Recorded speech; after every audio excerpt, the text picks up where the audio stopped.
Students, स्वागत है आपका अपने YouTube चैनल पर प्ले विद साइंस में।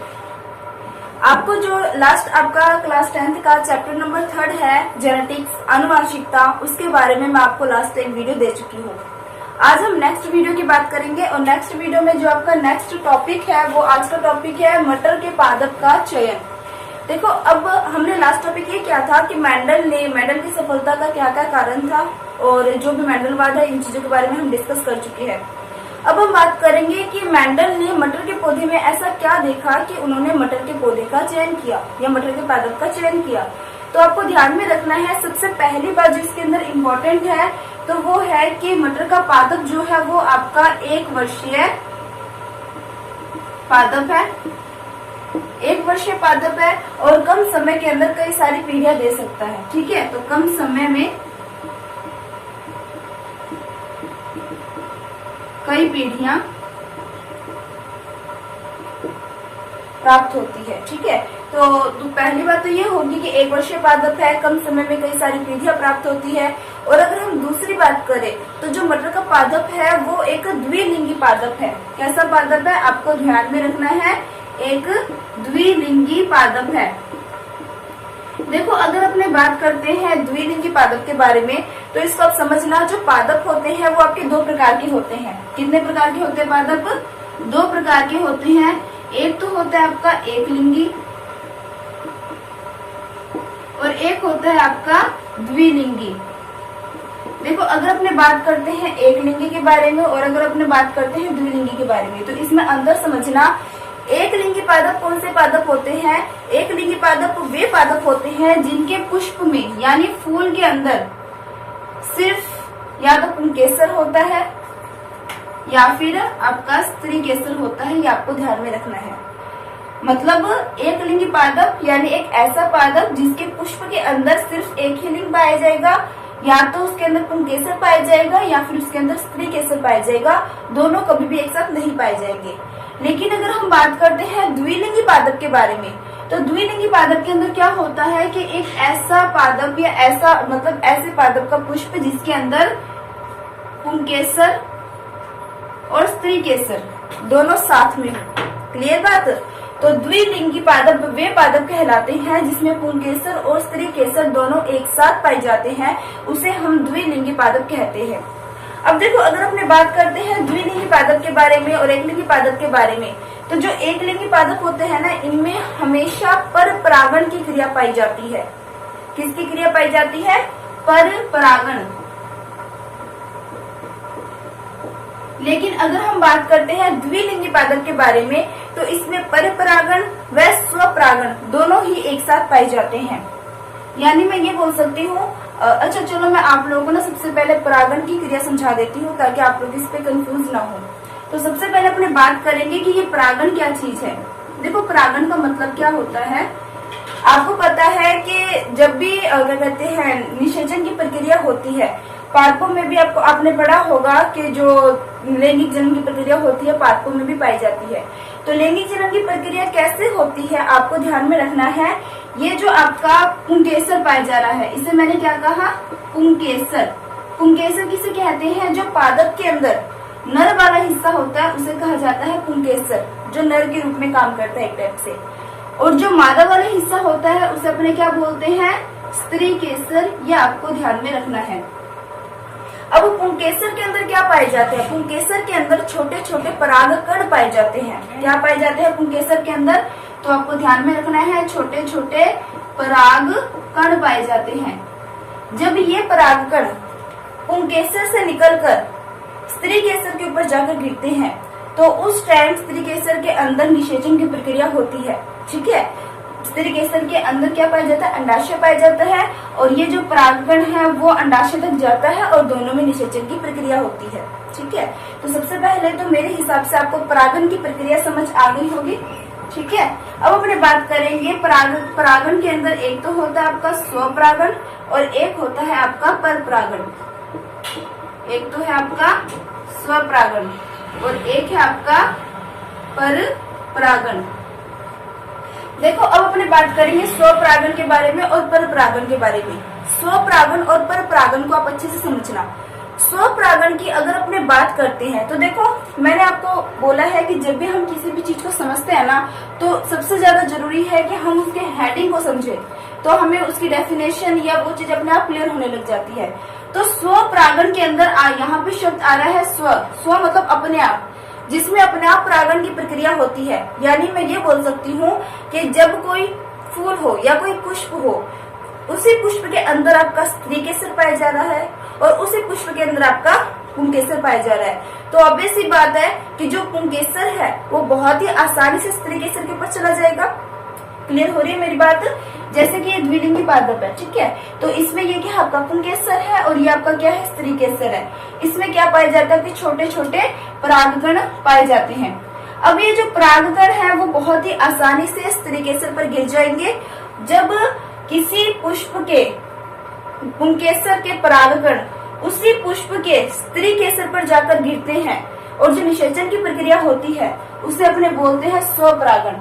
क्लियर बात? यानी जो मतलब जिस पुष्प के अंदर पुंकेसर पाया जा रहा है, स्त्री केसर भी उसी पुष्प के अंदर पाया जाएगा और दोनों के बीच में जो परागण की प्रक्रिया होगी उसे अपने बोलेंगे स्वपरागण।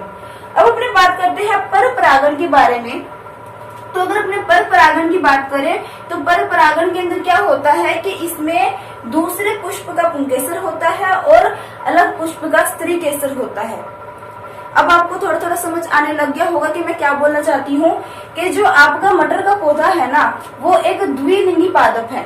द्विलिंगी पादप होने के कारण ना इसमें स्वपरागण की प्रक्रिया पाई जाती है और एक लिंगी पादपों में क्या पाई जाएगा, पर परागण की प्रक्रिया। ठीक है, लेकिन जो द्विलिंगी पादप होते हैं ना, इनमें भी अपने पर परागण की प्रक्रिया करवा सकते हैं, लेकिन वो अपने आप नहीं होगा, उसे कृत्रिम रूप से करवाया जाएगा। ठीक है, तो एक तो बात है कि जो मटर का पौधा है वो द्विलिंगी पादप है, यानी उसमें स्वपरागण और पर परागण दोनों प्रक्रियाएं करवाई जा सकती है। स्वपरागण की प्रक्रिया तो अपने आप हो जाएंगी, लेकिन जो पर परागण की प्रक्रिया है अगर हम उसकी बात करते हैं तो उसे कृत्रिम रूप से करवाया जाता है और उसे जिस मेथड से करवाया जाता है वो मेथड है आपका, यहाँ पे मैं लिख देती हूँ, इरेज कर देती हूँ, उसे अपने क्या बोलेंगे, विपुंसन। आपको ध्यान में रखना है कि एक द्विलिंगी पादप है, इसमें स्वपरागण की प्रक्रिया होती है, लेकिन विपुंसन विधि के द्वारा इसमें पर परागण की प्रक्रिया भी करवाई जाती है। अब आप बोलोगे कि ये विपुंसन विधि है क्या चीज? ठीक है, तो विपुंसन विधि को समझना। विपुंसन विधि के अंदर क्या होता है कि जैसे इस पुष्प के अंदर क्या है, एक तो आपका है पुंकेसर और एक है आपका स्त्री केसर। ठीक है, पुंकेसर और स्त्री केसर इसी फूल के अंदर है, चिमटी की सहायता से, ठीक है, या किसी भी चीज की सहायता से इसके अंदर जो इसका जो पुंकेसर है ना, इसको बाहर निकाल दिया जाता है। ठीक है, जब इसके पुंकेसर को बाहर निकाल देंगे तो स्वपरागण की प्रक्रिया तो होगी नहीं, तो ऑब्वियस सी बात है किसी दूसरे पुंकेसर से, दूसरे पुष्प के पुंकेसर से ही इसमें परागण की प्रक्रिया होगी, तो उसे अपने क्या बोलेंगे, विपुंसन की प्रक्रिया बोलेंगे कि विपुंसन मेथड से पर परागण की प्रक्रिया संपन्न करवाई जाती है। स्टूडेंट्स, आपको जो मैंने पीछे भी बताया कि भाई मटर का पौधे का पादप चयन क्यों किया गया, तो आपको ये अच्छे से समझ आ गया होगा। साथ ही साथ एक पॉइंट आपको और ध्यान में रखना है कि जो मटर का पौधा है उसमें 7 विपरासी लक्षण पाए जाते हैं। विपरासी लक्षण मतलब 7 अलग अलग लक्षण एक ही पादप के अंदर पाए गए, तो एक ये भी कारण था कि मटर के पादप का चयन किया गया। तो सबसे पहले अगर मैं बात करती हूँ कि मेंडल ने अपने प्रयोग के लिए कितने जोड़ी विपरासी लक्षण लिए, 7 जोड़ी, ये आपको ध्यान में रखना है। नेक्स्ट अपने बात करेंगे पादप के लक्षण के बारे में, उनमें से क्या क्या प्रभावी है और कौन कौन से अप्रभावी है, ये भी आपको ध्यान में रखना है। तो देखो, अगर अपने बात करते हैं इसके लक्षण के बारे में, तो आपको 7 विपरासी लक्षण ध्यान रखने हैं। कौन कौन से है? पहला जो है वो पादप की ऊंचाई को लेकर है, मतलब पादप जो होगा उसने 2 अलग अलग पादप लिए ऊंचाई पर ही, एक तो लंबा लिया और एक बोना लिया, और उनके बीच संकरण करवा के देखा कि भाई दोनों के संकरण से कैसा रिजल्ट मिलता है। ठीक है, नेक्स्ट उसने बात की पादप की स्थिति पर। पादप की स्थिति पुष्प की स्थिति पर। अगर पुष्प की स्थिति की बात करें तो इसमें आ गया आपका कक्षीय और अग्रस्त। अब अपन बात करेंगे कक्षीय और अग्रस्त के बारे में। तो फूल जो होता है ना, आपने देखा होगा कि कई बार तो जो फ्लावर होते हैं वो मतलब एक ही पॉइंट से, इस तरीके से एक ही पॉइंट से जॉइंट होते हैं, बिल्कुल अग्र सिरे से जॉइंट होते हैं। ऐसे पुष्प की स्थिति को दूसरे नाम दिया अग्रस्त। क्लियर बात? और अगर अपने कक्षीय की बात करें तो आपने देखेंगे कई फ्लावर ऐसे होते हैं, फिर वो आगे जाके इस तरीके से कई फ्लावर जो है वो इस तरीके से भी पाए जाते हैं, मतलब कक्षीय स्थिति पाई जाती है उनमें। ठीक है, तो एक तो होता है पादप की स्थिति अग्रस्त और एक पादप की पुष्प की स्थिति, एक तो है अग्रस्त और एक है आपका कक्षीय। तो अग्रस्त वाला तो क्या होगा, जो अग्र सिरे से जुड़ा हो, और कक्षीय क्या होगा, जो इस तरीके से आपके अलग अलग कक्षों में हो। ठीक है, अब हम बात करेंगे नेक्स्ट जो है थर्ड पॉइंट, वो परिपक्व फली की आकृति है। आकृति में उसने कैसे लिया, एक तो उसने फली ली बिल्कुल ही गोल और एक झुर्रीदार, परिपक्व फली की आकृति है उसके बारे में। आकृति कैसे, फूली हुई और संकीर्णित, थोड़ी सी संकीर्णित हुई पड़ी। ठीक है, नेक्स्ट है अपरिपक्व फली का जो रंग है, रंग उसने लिया, एक तो लिया हरा, एक लिया उसने पीला। पुष्प का रंग जो है, एक तो लिया उसने बैंगनी और एक लिया सफेद। बीज की आकृति की बात करें तो बीज की आकृति गोलाकार और झुर्रीदार, दो प्रकार के बीज थे। और बीज के रंग की बात करें तो पीला और हरा। अच्छा, एक चीज और आप लोग कंफ्यूज मत होना, प्रभावी के अंदर इन्हीं लक्षणों को रखना है और अप्रभावी के अंदर इन्हीं लक्षणों को रखना है। अगर गलती से भी आपने अप्रभावी वाले लक्षण प्रभावी में रख दिए या फिर प्रभावी वाले लक्षण अप्रभावी में रख दिए तो आपका गलत हो जाएगा। प्रभावी और अप्रभावी से क्या मतलब है, तो आपको ध्यान में रखना है कि जब दो अलग अलग लक्षणों के बीच संकरण करवाया जाता है तो संकरण के दौरान जो लक्षण नजर आता है उसे अपने प्रभावी कहते हैं, और जो लक्षण छिप जाता है उसे अपने अप्रभावी कहते हैं। फॉर एग्जाम्पल के लिए आप समझ सकते हो कि जैसे मान लो आपने एक तो ले रखा है ब्लैक कलर, ठीक है, और डार्क, एक तो आपने डार्क ब्लैक ले रखा है और एक आपने लाइट सा कोई भी कलर ले लिया, आपने व्हाइट ले लिया या कोई भी पर्पल से कोई भी आपने लाइट येलो सा कलर ले लिया। ठीक है, अगर आप दोनों को मिक्स करते हो तो आपको पता है जो आपका ब्लैक कलर है वो दिखेगा और जो आपने लाइट कलर लिया है वो छुप जाएगा। समझ आ रही मेरी बात?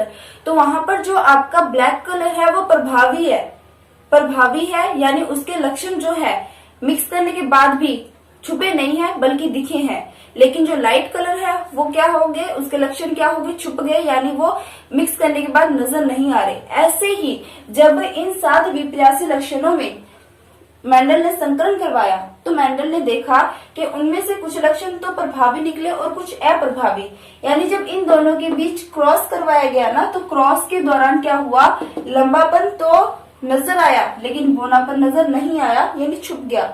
जो लक्षण नजर आते हैं उन्हें प्रभावी कहा जाता है और जो लक्षण नहीं नजर आते या पहली पीढ़ी में जो लक्षण नजर नहीं आते उसे हमने अप्रभावी कहते हैं।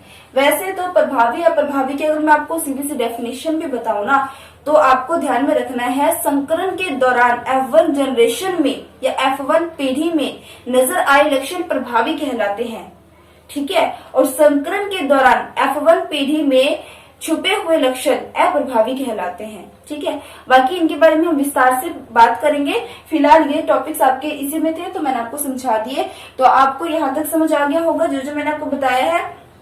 एक तो मैंने आपको बता दिया कि जो पादप है वो आपका एक क्या कहते हैं 1 वर्षीय पादप है, साथ ही साथ वो कम समय के अंदर कई सारी पीढ़ियां दे सकता था, इस कारण से कम समय में उसके बारे में काफी संकलन करवा के नॉलेज ली जा सकती थी।